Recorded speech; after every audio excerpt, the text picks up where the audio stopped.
െ തള്ളിക്കയറ്റി കൊണ്ടുപോകാനുള്ള ഗൂഢശ്രമത്തിന്റെ ഭാഗമായി സാധാരണ ഡ്രൈവിംഗ് സ്കൂളുകളെ ഈ മേഖലയിൽ നിന്ന് തുടച്ചു നീക്കത്തക്ക രീതിയിലുള്ള അശാസ്ത്രീയ പരിഷ്കാരങ്ങൾ കൊണ്ടുവന്ന് നടപ്പാക്കി അതിനെ പോലീസിന്റെയും അതുപോലെ തന്നെ പിന്നെ ഉദ്യോഗസ്ഥന്മാരുടെയും കുതന്ത്രങ്ങളിലൂടെ കേരളത്തിൽ നടപ്പിലെടുക്കാൻ ശ്രമിച്ചാൽ നിങ്ങൾ കാണുന്നു, പതിനായിരക്കണക്കിന് രാഷ്ട്രീയ ചിന്തകൾക്കതീതമായി തൊഴിൽ സംരക്ഷിക്കണമെന്നുള്ള ഉദ്ദേശത്തിന്റെ പുറത്ത് ഇവിടെ തടിച്ചുകൂടിയിരിക്കുന്ന ഈ അവകാശ സംരക്ഷക പോരാളികളെ ബഹുമാനപ്പെട്ട മാധ്യമ സമൂഹമേ നിങ്ങൾക്ക് എങ്ങനെ കാണാതെ പോകാൻ കഴിയും?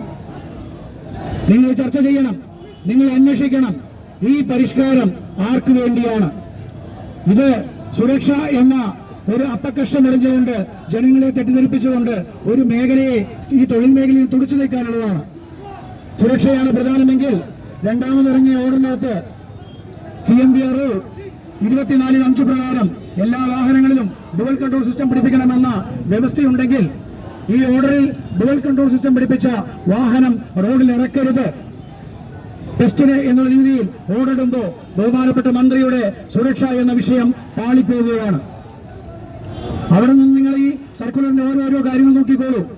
ഒരു ദിവസം 120ഉം 100ഉം 120ഉം 180ഉം ടെസ്റ്റ് നടന്ന സമയത്ത് എല്ലാ ഓഫീസുകളിലേക്കും ഡ്രൈവിംഗ് ടെസ്റ്റിന്റെ എണ്ണം 40 പരിമിതപ്പെടുത്തി. ഒരു MVAയും ഒരു AMVAയും 30 പേർക്ക് ടെസ്റ്റ് നടത്താമെന്ന് ആദ്യം ഓർഡറെങ്കിൽ രണ്ടാമത് ഇറങ്ങിയപ്പോൾ 2 ബാച്ച് ഓഫീസർമാരുണ്ടെങ്കിൽ 1 ബാച്ച് ഓഫീസർമാർക്ക് മാത്രമേ ടെസ്റ്റ് അവസരമുള്ളൂ.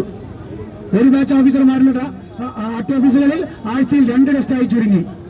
ഇങ്ങനെ കേരളത്തിലെ നിയമപരമായി ഡ്രൈവിംഗ് ലൈസൻസ് എടുത്ത് നിരത്തിൽ വാഹനം ഓടിക്കാനുള്ള പൗരന്റെ നിയമ അവകാശത്തെ ചോദ്യം ചെയ്യുന്ന രീതിയിൽ അത് പിന്തിരിപ്പൻ പരിഷ്കാരം നടപ്പിലാക്കിയിരിക്കുകയാണ്. ഇതിന് ഒരു പരിഷ്കാരം നടപ്പിലാക്കുമ്പോൾ സ്വാഭാവികമായിട്ടൊരു പഠനമുണ്ടാവും. ഇതിനൊരു പഠനവുമില്ല. ബഹുമാനപ്പെട്ട മന്ത്രി അധികാരം ഏറ്റെടുത്ത അന്ന് തന്നെയാണ് ഈ പരിഷ്കാരത്തിന്റെ പരിപാടികൾ തുടങ്ങിയിരിക്കുന്നത്. ഞങ്ങൾക്കൊന്നേ പറയാനുള്ളൂ, വിദഗ്ധ സമിതികളെ വെച്ചുകൊണ്ട് കൃത്യമായി പഠിക്കുകയും ഡ്രൈവിംഗ് സ്കൂൾ മേഖലയിലെ മുഴുവൻ തൊഴിലാളി സംഘടനകളുടെയും ഉടമകളുടെ സംഘടനയെയും വിളിച്ച് ചർച്ച നടത്തി സമവായത്തിലൂടെ ഈ വിഷയം പരിഹരിക്കണമെന്നുമാണ് ഞങ്ങൾക്ക് പറയാനുള്ളത്. ഇവിടെ പല കുതന്ത്രങ്ങൾ ഉപയോഗിച്ച് ടെസ്റ്റ് നടത്താൻ ശ്രമിച്ചെങ്കിലും ഒരു കുട്ടികൾ പോലും ടെസ്റ്റ് ഗ്രൗണ്ടിൽ വരാതെ നമ്മളോട് സഹകരിക്കുകയാണ്.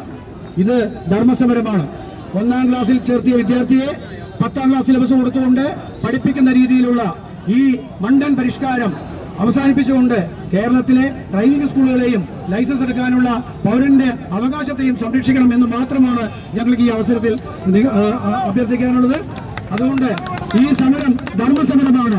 ഈ സമരത്തിന് തീരുമാനമാകുന്നവരെയും 4/24 സർക്കുലറിന് തീരുമാനമാകുന്നവരെയും ഞങ്ങളുടെ സമരം തുടർന്നുകൊണ്ടേയിരിക്കുമെന്നുള്ള കാര്യം കൂടി പ്രഖ്യാപിച്ചുകൊണ്ട് ഈ സമരത്തെ